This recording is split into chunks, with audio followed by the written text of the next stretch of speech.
हाल ही में केंद्रीय मंत्रिमंडल ने मराठी को क्लासिकल लैंग्वेज यानी शास्त्रीय भाषा का दर्जा देने का 1 दशक पुराना प्रस्ताव को मंजूरी दे दी है। साथ ही सरकार ने पाली, प्राकृत, असमिया और बंगाली को भी क्लासिकल लैंग्वेज का दर्जा दिया है। इस वीडियो में हम जानने की कोशिश करेंगे कि क्लासिकल लैंग्वेज क्या होती है, क्लासिकल लैंग्वेज का दर्जा देने के लिए किसी भी लैंग्वेज के लिए क्या क्या क्राइटेरिया सेट किया गया है, इसको कौन सी बॉडी जो है इसको पास करती है या इवेल्युएट करती है, इसकी एलिजिबिलिटी।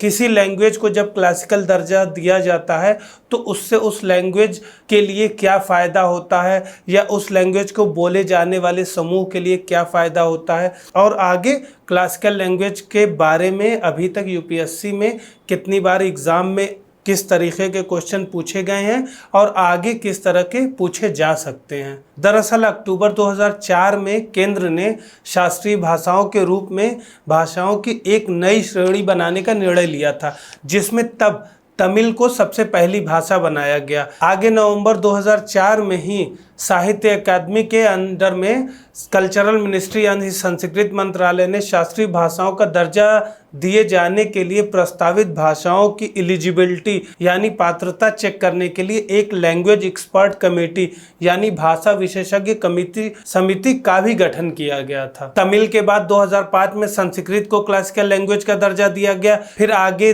2008 में तेलुगु और कन्नड़ को, 2013 में मलयालम को, और अभी की प्रस्तावित भाषाओं के पहले लास्ट जो है 2014 में उड़िया को क्लासिकल लैंग्वेज का दर्जा दिया गया था। भारतीय संविधान की 8वीं सूची में भारत की आधिकारिक भाषाओं की सूची दी गई है, जिसमें अभी अगर हम वर्तमान की बात करें तो 22 भाषाएं शामिल हैं। लेकिन अब इसमें ऐसे सवाल बन सकते हैं कि क्या कॉन्स्टिट्यूशन में मेंशन जो 8वीं सूची में है 22 लैंग्वेज उसी से सेलेक्ट की जाती हैं अपनी क्लासिकल लैंग्वेज, या फिर बाहर की भी ऐड की जा सकती हैं। इस तरह का पूछा जा सकता है, क्योंकि ये 22 लैंग्वेज में आपको कन्फ्यूज़न हो सकता है।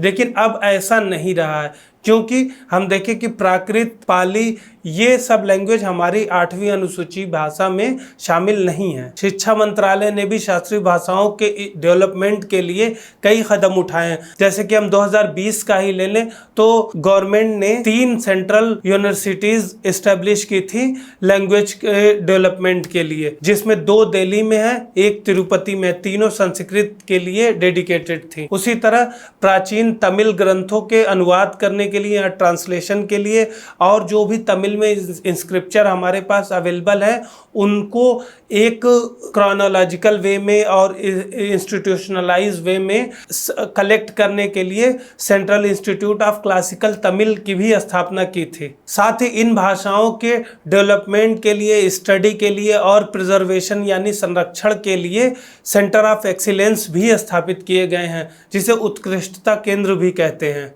2006 में ही भारत सरकार ने शास्त्रीय भाषाओं को दर्जा देने के लिए मानदंड निर्धारित कर दिए थे। कल्चरल मिनिस्ट्री ने क्लासिकल लैंग्वेज के से रिलेटेड कई गाइडलाइंस भी जारी की हैं, जैसे कोई भी लैंग्वेज जो इसके लिए प्रस्तावित है उसकी उच्च पुरातनता होनी चाहिए या मतलब प्राचीन होनी चाहिए, जिसमें वो 1500 से 2000 वर्षों की अवधि पुराना उसके जो प्रारंभिक ग्रंथ हैं या अभिलिखित इतिहास हैं वो होने चाहिए। साथ ही साहित्य या ग्रंथों का एक संग्रह जिसको बोलने वाली पीढ़ियों द्वारा एक मूल्यवान विरासत माना जाता हो।